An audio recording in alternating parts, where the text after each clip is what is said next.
Welcome to the Totality of Surfing Purposelessness. I'm Iglesia, and we'll be doing a 30-minute practice.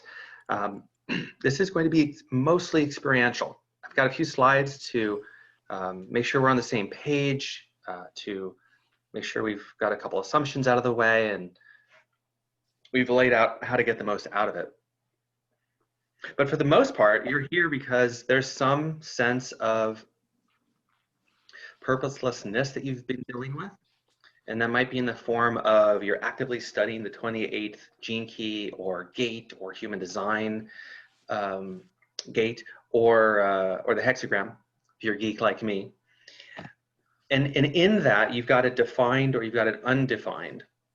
And if you're watching this as a replay later and you're like, what are you talking about? But I'm here for purposelessness, then that's okay too. It's actually really good. So how many of you have the 28 in your profile or your chart somewhere? Raise your hand so you know, Anna, you're not. Alice, Ruby? No. Okay, that's really interesting. One of the reasons I decided to do this just yesterday is that somebody wrote these words. I'm going to read them so that we can all get a sense for the energy of it. I'm personally experiencing this as a deep grief about not knowing my purpose. I do feel and know very strongly that I have a purpose, a medicine, just like everyone else, of course.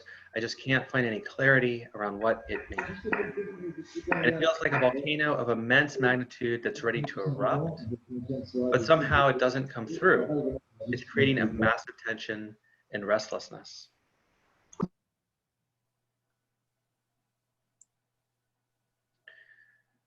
So how many of you can relate to that now or ever? I can relate to that. So thank you. So I saw that, I read that, and purpose is something that I've struggled with, and because it's undefined in my human design chart and it's not in my gene key profile, what that generally means is there's a lot of potential for wisdom because there's all sorts of room to experiment with how does this work for me? Whereas somebody who has it on their profile or has it defined on their human design chart, there's more of a fixed way, a defined way of doing it. They still have to discover it, and that can be challenging, but there's less room for all the big experimentation.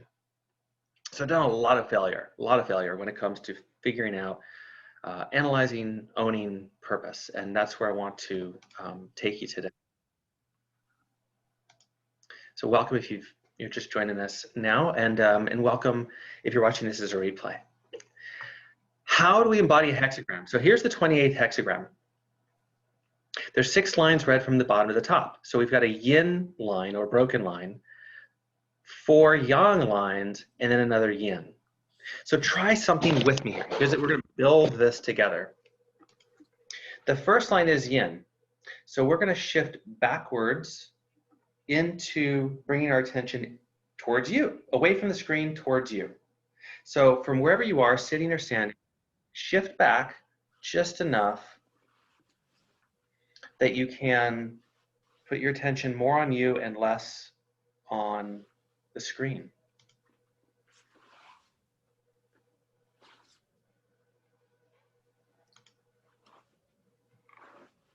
The second move is a second line here. It's a yang line. So we're going to go up. So the first line was back. Second line is up. Now up in the second line is active. It's muscular. There's some tension in our bodies. It's the opposite of relaxing. That's a spectrum, right? It can be up and really, really tight. So try that. Try be really up and really tight. Lots of muscles turned on. And then try letting go completely. Surrendering to gravity. Almost like you're going to sink right into Shavasana. So as we build up the 28th, we've got back into self and then up into more action. And again, that can be a spectrum of how taut, how tight, how contracted that action is. The third line is a yang line. We're going to go wide instead of narrow. So arms and feet and attention go wide. And in width, there's room. There's room for, hey, what is this? Let's talk about this. What do we have here? Just for fun, bring everything narrow, your feet, your arms, and in narrow, there's not a lot of room. It's like we're in it. And I say, well, how's that going for you? I don't know, I'm just doing it. So we're just in it. But in the 28th, we're actually going to go wide, so come wide again, where the idea is we've got room to reflect. So the first trigram, the bottom 3 lines, tells a story of, hey, this is about self. My attention's over here. It's about action. My attention's over here while I'm acting. And it's about making room to reflect, to notice. So self, action, reflection.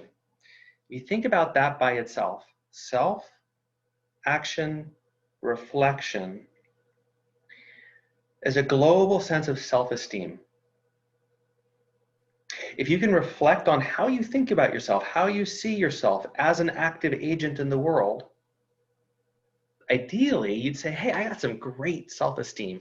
I'm confident, I'm clear, I honor myself. That's our foundation, the bottom 3 lines. The top 3 lines, we're going to use another movement pattern. So kind of like the same way we just built the first 3, we'll build the second set. So the first line here, or the 4th line, is yang, meaning we're going to come forward. So shift forward, bring your attention forward. And bring your body forward just enough that you feel your back and core engage. If you're too far forward, that would be excessive or overactivated, right? And it's like, hi, can I contribute to you? And that can be problematic too. So find a space where you're coming forward, but there's a bit of effortlessness. You could maintain it. That way you don't burn out. The 5th line, or the second in the top trigram, is yang. We did this before, it's up. So second line is up. So we've got forward and now up.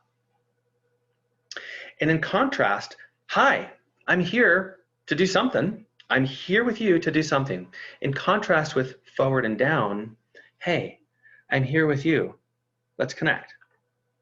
Try it. Come forward and down. Where there's less muscular tension, there's less need to do. And we've got more space for listening, more sensing. In this case, we're coming up, however. So we've got the top line that's up. And the 3rd line is narrow. So bring arms, bring legs, narrow. So we've got forward, up, and narrow.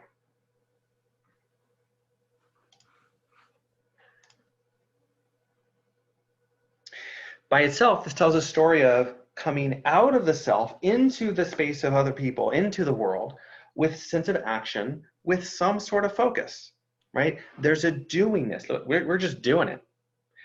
In contrast, remember, wide is a bit more reflective. Try wide. So for forward, up, and wide, it's a little bit more like, hey, what do we got going on here? Oh, that's a nice party. Oh, that's a great project. Can I help? And you're like, yeah, please contribute. What can I contribute? Oh, this. This feels good to contribute. That, not so good. Try to see what it would be like to be the embodiment of contribution with something that you would love to contribute to. So just imagine, like, I love bringing coffee to my wife. I love petting a cat. I love walking in the sun.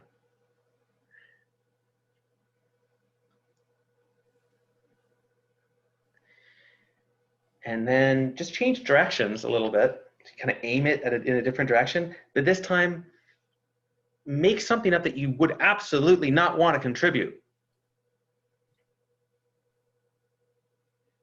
I really wouldn't want to spend all night working on a website.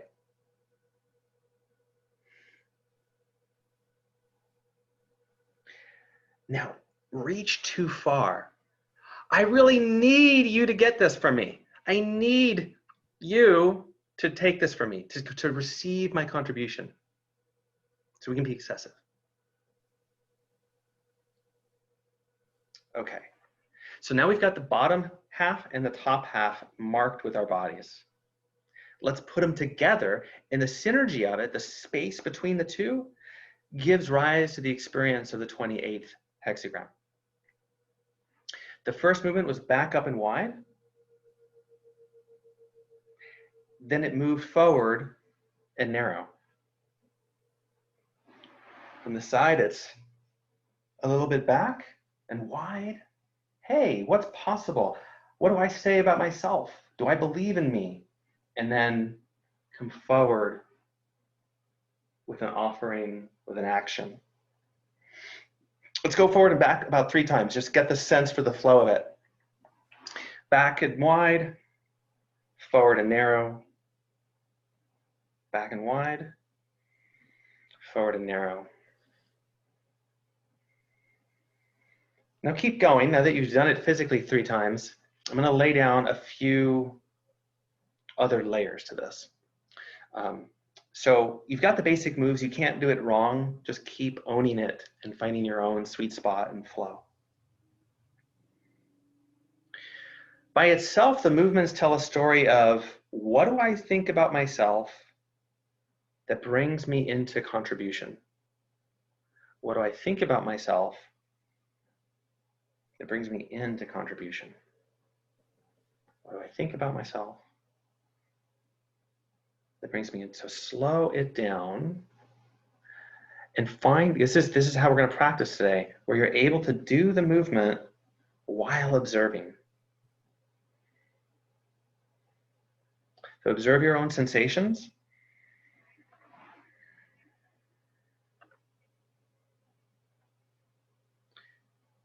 Make a room to observe any thoughts or feelings.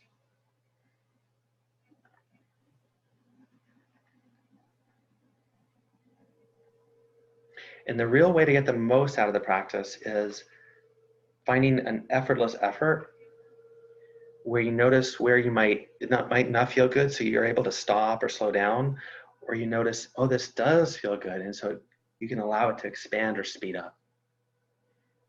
So last few moments to notice how and what you're able to notice.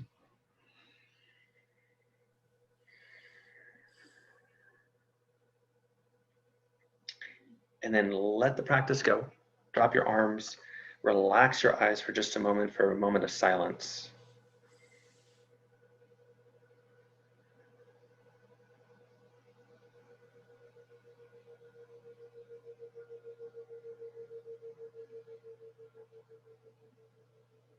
See if there's any information or anything about your experience that stood out to you, something that was interesting, something that was challenging. And before we move on with our experience here, would you type it in the chat? Offer something into the chat about, what did you just notice?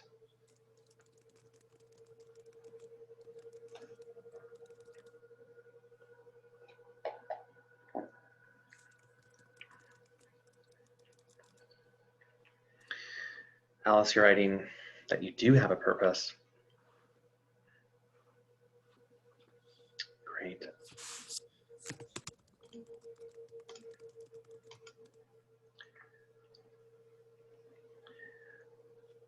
In a minute, we'll go through 2 more rounds. So we just did round 1.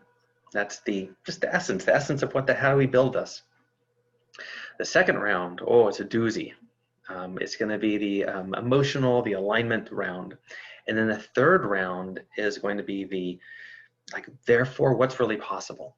So doing these in rounds with a little bit of space in between can be really helpful to iterate and get a lot out of it.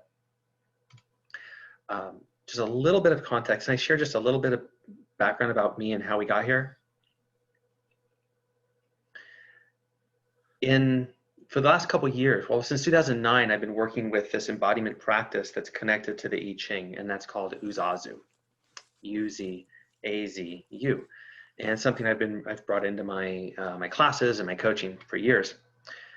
For the last 2 years, I've been working with the gene keys and translating profiles into movement patterns so that people can like yes to all this information and then make room for that information to land in their body and back and forth. And it's really interesting. More recently, I started creating 30-minute workouts based on hexagrams. And I even did a video of my entire golden path practice of all 12 hexagrams in sequence. So it's something I've been playing with for a while. And my hunch was, well, because we've got gene keys on the left and human design on the right, and we've got all these numbers, 64 of them. Well, that the gene keys and the human design use the same data that's correlated to these 64 hexagrams. So we've got a way to translate all that gene key information into movement, or the hexagram into movement, and then do some interesting things around it. And I thought, well, man, you know, I really want to nail down this prosperity stuff for myself. And so I developed the Pearl sequence with movement. And oh my God, things started to change for me. So I share that because there's actually a lot going on here. And then specifically with the 28 being down here over in the spleen area, right? We started with this pose, right? This is called gateway. And this back up and wide, it's like you're not in the world yet, kind of, right? You're obviously in the world, but it's not like, hey, we're getting things done. It's, I'm back here, ready to take action, but mostly I'm hanging out with awareness. What do I think about something? What do I think about myself in the United States these days? How do you see yourself as a contributor? The building blocks of self-esteem. And really interestingly, all these spleen gates are about awareness. The whole spleen is about what are you aware of? And then we connect it over here to the root, and we've got the energy to do. So that's kind of a fun piece of this.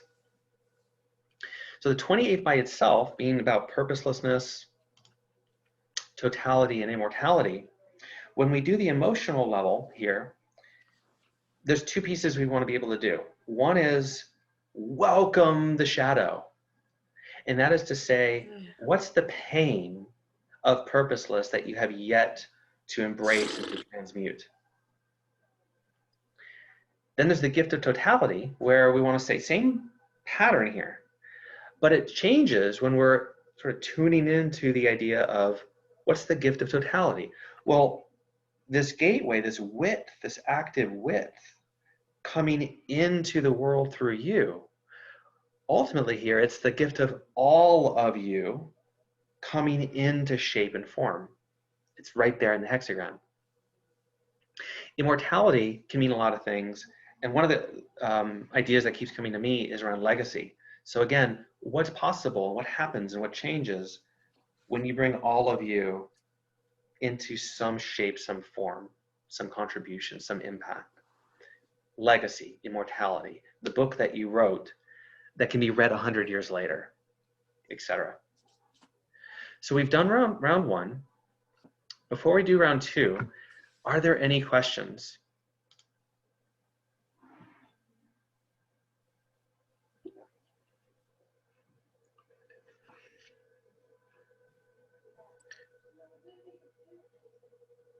Any questions? You can unmute yourself, please. I'm sort of afraid to ask a question because I'm just sort of, I don't want to be premature in my question and asking, because you might present what question I have in your program. So, but I was trying to, so what I'm feeling is that you are sort of guiding us through, for lack of better terms, through the different shadows, humans, city.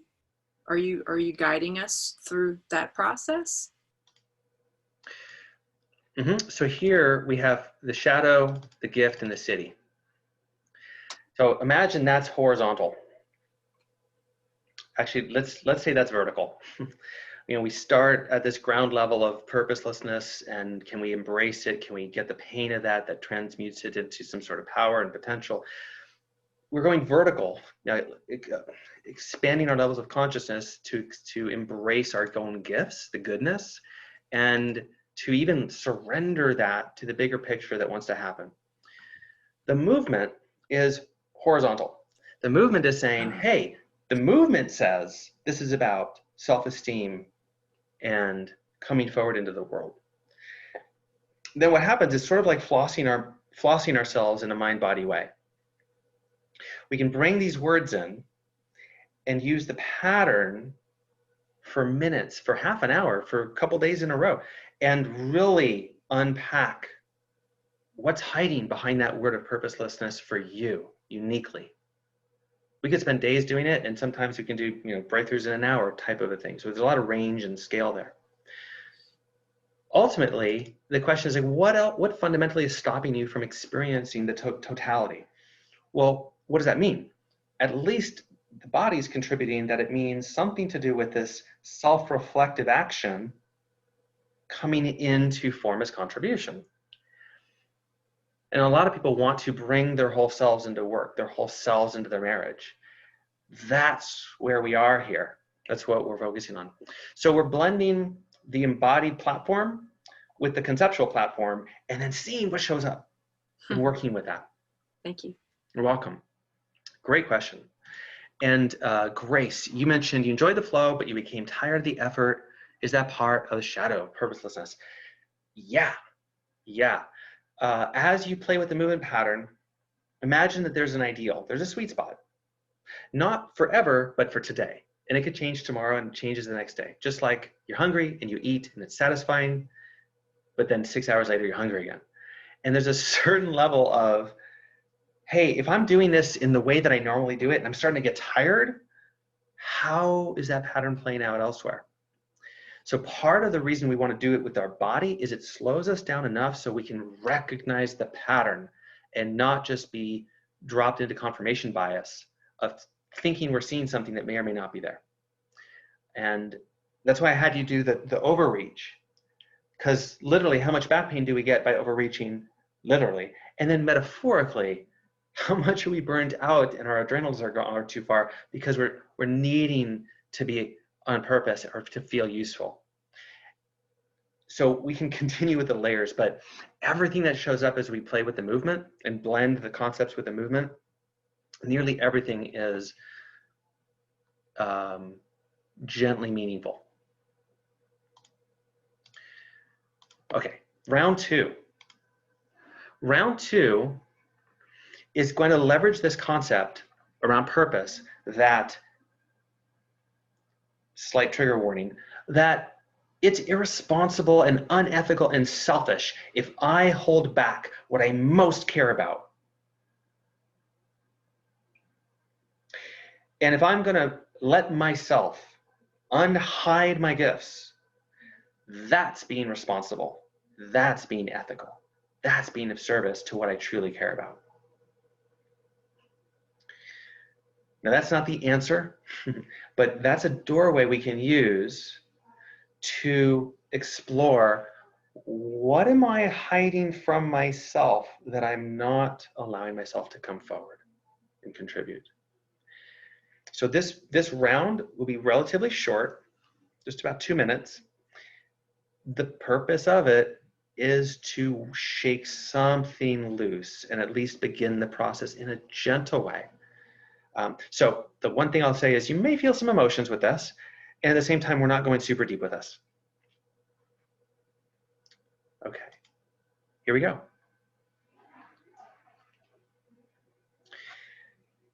Gateway, please. So up, back, and wide.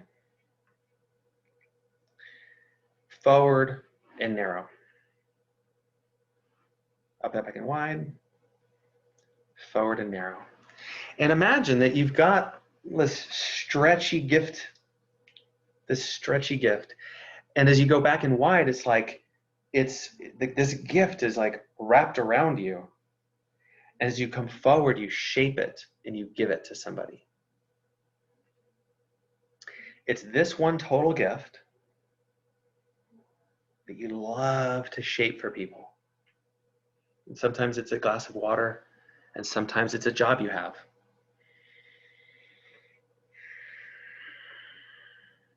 Feel into, it would be irresponsible if I didn't find a way to share this.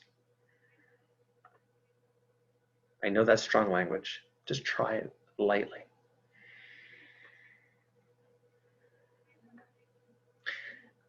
Let the movement be small enough that it feels like you want it to keep happening. So you can make the movement smaller in any way you need. Just a few more moments of like, it would be selfish and even unethical if I didn't take all this that's good and contribute it to the right person, group, society, system.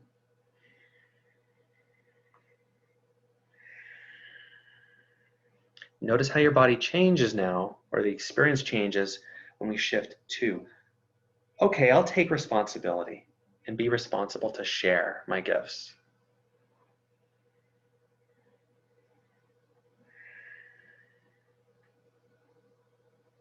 I'll consider that it's ethical to unhide my purpose, at least from myself.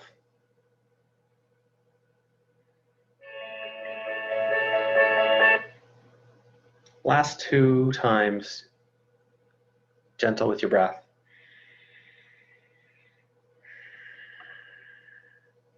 And drop your arms to your laps, close your eyes a moment, and imagine like you're a snow globe that just got shook a bit. Let yourself settle.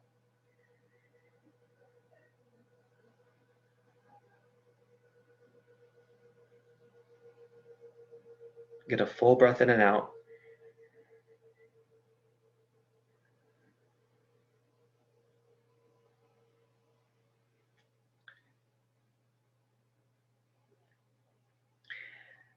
If you have something you want to share about that or capture for yourself, write it down or drop it in the chat. I know we're going relatively quickly through all this, so it might just be a feeling. A lot of the benefit of this actually comes like a meal. You eat the meal, you're satisfied, but that meal fuels you for the next bit of time, and it makes a difference for the next couple days. And in a lot of similar ways, we're having a soul feast here with our bodies. Relaxed and peaceful. Good. Good. Yeah. The last round is going to be the emergent round, the future now. It's like, yeah, we know there's a future where you are just, you're aligned, you've arranged your literal environment and your intellectual environment the way that suits you so that you can bring all of you into your paintings, your cooking, your job, your offers, like whatever it is, all of it. But what is the creative tension for you about? That's the question here. What is the creative tension about? So here's how this works. You've got 2 moves and there's a creative tension between them, or there can be. So it's like this. When we're in gateway, it's like, I want to get to that purposeful contribution. I want that, like a slingshot, but I'm going to hold the tension. Can't go there yet. Then allow it to flow, right? Not a force, not a pushing to get there, more of it pulls you in. Once we're here, we're going to hang out there for a few moments and feel the pull back to that awareness. So it's almost like someone's behind me, pulling me back. It's like, but I really like it here. And then back here. So we're going to practice feeling the tension, the internal tension that's really creative potential, and then play with what it's like to release that creative potential into creative action, creative kinetic energy. We'll do this about 3 times. And real quick, Anna, you had said you noticed your hands reaching differently in 2 directions. Wonderful. You know, how many ways are you kind of split between multiple senses of purpose. So you want to keep playing with that and allow the way that you experience it all to actually then inform what you recognize about how you're doing things in life. Okay, creative tension. Come back into gateway, up, back, and wide. Now, ideally, we're just like, yeah, you rock, Alice. Anna, you're awesome. Grace, perfection. Just perfect self-esteem, no issues, no judgment. And from that place of like, nothing's wrong with you, feel the pull, the urge, the world's calling. I want something from you. I'm ready for something from you. Feel it's hugging you forward, but you're not going to go there just yet. Maybe it's resistance, like the hero on the journey. Just feel the pull. Then let it usher you into this channel, this here I am. I'm here.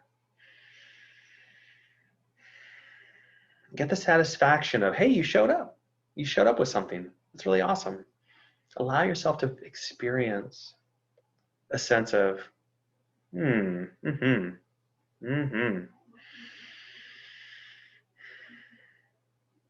then at some point, the arc of that will sort of diminish. You start being aware of, who am I now that I did this thing? That's what's mine to do next. So feel the pull back into a space of awareness, and then allow yourself to surrender to that. Come into, oh, look at all we have accomplished. And that's good for a while. And feel the tension, feel the whispers of something. It's not clear yet, so no need to make it clear and force it. Just wait, and yet feel the energy, feel the calling, feel like, yeah, I could do this. I believe in myself to do this next thing. Allow yourself to come forward into that channel. Allow yourself to have the room to feel satisfied and grateful that you did this. You chose yourself. You got out of your own way enough for today. And then let it go. Close your eyes. Take a moment to integrate and rest with this.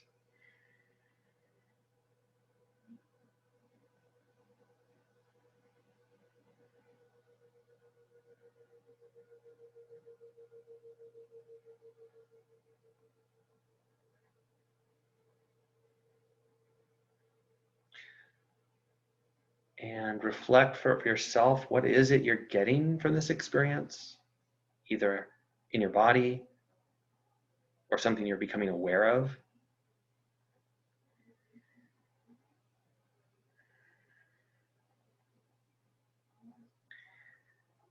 Gently open your eyes, capture it for yourself, and or please drop it in the chat and share it if you're willing to share what you're noticing.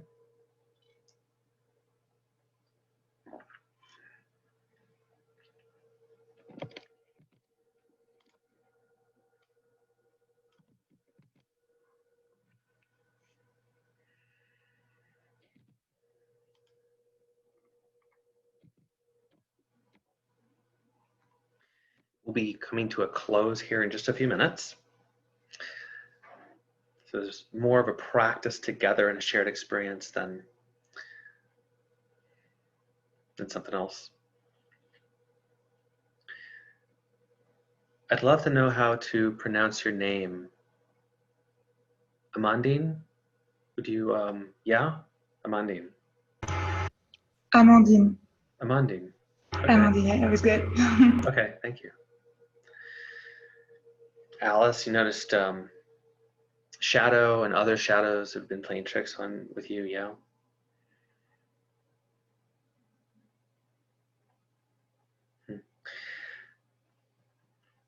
Any questions?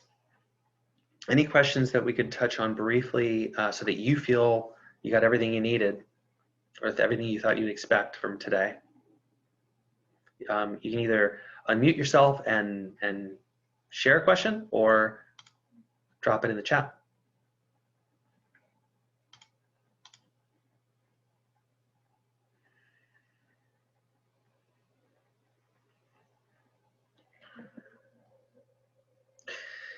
Yeah, Grace. Hard to communicate this verbally, feeling a strong flow of energy in my body. So how many of you feel more alive in some way than before? Yeah, thank you. So the way this works, for years, I would do this work with my business model, or specifically with my offer, wanting and expecting to get to that excited, clear thing I wanted to offer and contribute to the world, and I'd get disappointed. And after a while, and mostly because I'd feel calm or alive or sometimes triggered, and it took me a while to understand what was going on. And then I realized, right, if we have a strong workout for a half hour or an hour, go for a run, our body actually isn't stronger afterwards. It's broken down. And it's the healing and the adapting over the next few days. If I'm thinking, okay, I want to have more clarity in my business, I know I'm going to eat this expensive meal, and I'm going to value myself by paying for this expensive meal. Well, I eat that meal, but I'm not necessarily going to get like the answer to the business challenge from that meal. Yeah, there's an energetic contribution in multiple ways, and practically I get to live for another 6 hours. But that weird expectation of, if I do this, then I'll do that, I was a bit off in my expectation. So, like Anil said, let this sink in deeply. Play with it for the next few days. We've got a few more days officially within the 28. You don't have to, we don't have to be in the 28 to make use of this. Yeah, but there is something fun, and this is why I play with the idea of surfing. It's like, here's this 28 wave. Let's surf it. Why not? It's contributing. And we've opened a door. So in a certain way, you're all now in a playground called your totality of purpose.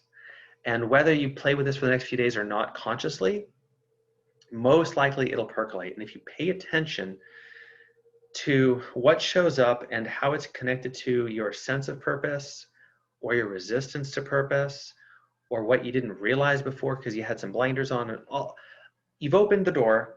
Now what's going to show, and that's what's going to be part of the game. Anna, you enjoyed exploring the pull between the two parts. That's great. We all have internal contradictions, but we don't always see our internal contradictions as what is creating our contribution and our joy. And so the game of resolving that paradox of this and this for a third new original energy is part of the name of the game. So I think that we'll end with that. I'm dropping a link in the chat. For anyone watching the replay, I'll put this in the email with the replay. If you want to play more with me, we can have a consultation. It's complimentary. One of the places I start with people, and what I'm doing right now, is starting with a translation of the activation sequence, or a translation of the incarnation cross. They're the same thing. And but also we could do just the Venus, or just the Pearl and Prosperity. So depending on where you're at, we could play along those lines. And I'd love to connect with you and get to know you more.